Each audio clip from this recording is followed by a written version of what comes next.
Friends అందరికీ నమస్కారం. Friends ఇప్పుడైన తర్వాత హైదరాబాద్లో ఉండేవారికి తీవ్ర హెచ్చరిక. అసలు ఏం జరిగింది, ఏంటి వివరాలు తెలుసుకుందాము. కొన్ని ప్రాంతాల వారు జాగ్రత్తగా ఉండాలని అధికారులు అయితే కనుక హెచ్చరిస్తున్నారు. దానికి సంబంధించిన పూర్తి వివరాలు తెలుసుకుందాం. వీడియో కంప్లీట్గా చూడండి, అలాగే తప్పకుండా లైక్ చేయండి. మరిన్ని అప్డేట్స్ కోసం ఛానల్ని సబ్స్క్రైబ్ చేసుకోండి. ఇంకా వివరాల్లోకి అయితే వెళ్ళిపోదాము. హైదరాబాద్ వాసులకు బిగ్ రైన్ అలర్ట్. ఈ ప్రాంతాల వారంతా కూడా జాగ్రత్త అని చెప్తున్నారు. జీహెచ్ఎంసీ పరిధిలో నేటి సాయంత్రం ఉరుములు మెరుపులతో కూడినటువంటి భారీ వర్షం అయితే కనుక నమోదయ్యే అవకాశం ఉందని వాతావరణ శాఖ అధికారులు అయితే హెచ్చరిస్తున్నారు. ఇప్పటికే హైదరాబాద్ లో చాలా ప్రాంతాల్లో వర్షాలు అయితే పడుతున్నాయి. మళ్ళీ ఈ రోజు కూడా భారీ వర్షం కురిసే ఛాన్స్ ఉందని ఐఎండీ పేర్కొంది. ఈ క్రమంలో రాష్ట్రంలో నేడు 6 జిల్లాలకు రెడ్ అలర్ట్ జారీ చేసింది.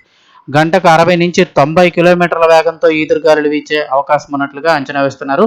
అంత వేగం అంటే కనుక మనిషిని తోసేసే అంత వేగం అది. సో అప్రమత్తంగా ఉండండి. ముఖ్యంగా శేర్లింగంపల్లిలో అత్యధిక వర్షపాతం నమోదయ్యే అవకాశం ఉందని ప్రజలు అప్రమత్తంగా ఉండాలని హెచ్చరించింది. ఇక సూర్యాపేట, యాదాద్రి, రంగారెడ్డి, హైదరాబాద్, మేడ్చల్, సంగారెడ్డి జిల్లాలకు రెడ్ అలర్ట్ జారీ చేసింది వాతావరణ శాఖ.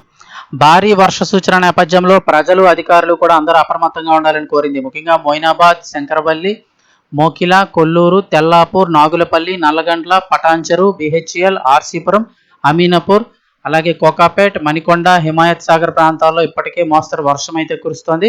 ఇక రానున్న 2 నుంచి 3 రోజుల పాటు హైదరాబాద్ వాతావరణ విభాగం తెలంగాణకు భారీ వర్ష సూచన చేసింది. కొన్ని జిల్లాలకు రెడ్ అలర్ట్, మరికొన్ని జిల్లాలకు ఆరెంజ్, ఎల్లో అలర్ట్లు జారీ చేసింది. సూర్యాపేట, యాదాద్రి, భువనగిరి జిల్లాలకు రెడ్ అలర్ట్ జారీ చేసింది. ఈ 2 జిల్లాల్లో ఉరుములతో కూడిన భారీ వర్షం కురుస్తుందని తెలిపింది. హైదరాబాద్, ఖమ్మం, మహబూబ్ నగర్, మెదక్, మేడ్చల్, నల్గొండ, రంగారెడ్డి జిల్లాలకు ఆరెంజ్ అలర్ట్ జారీ చేసింది. సిద్దిపేట, జగిత్యాల్, వరంగల్ రూరల్, భద్రాద్రి కొత్తగూడెం జిల్లాలకు కూడా ఎల్లో అలర్ట్ జారీ చేసింది. ఇక దక్షిణ తెలంగాణలో కొనసాగుతున్న ఉపరితల ఆవర్తనం కారణంగా ఆయా జిల్లాల్లో రేపు, ఎల్లుండి ఉరుములతో కూడినటువంటి మోస్తరు వర్షాలు కురుస్తాయని అంచనా వేసింది. వర్షాల నేపథ్యంలో రైతులు, ప్రజలు అప్రమత్తంగా ఉండాలి. వర్షాలు కురిసే సమయంలో ఈదురుగాలులు వీచే ఛాన్స్ ఉండడంతో అందరూ జాగ్రత్తగా ఉండాలని వాతావరణ శాఖ అధికారులు హెచ్చరికలు జారీ చేశారు.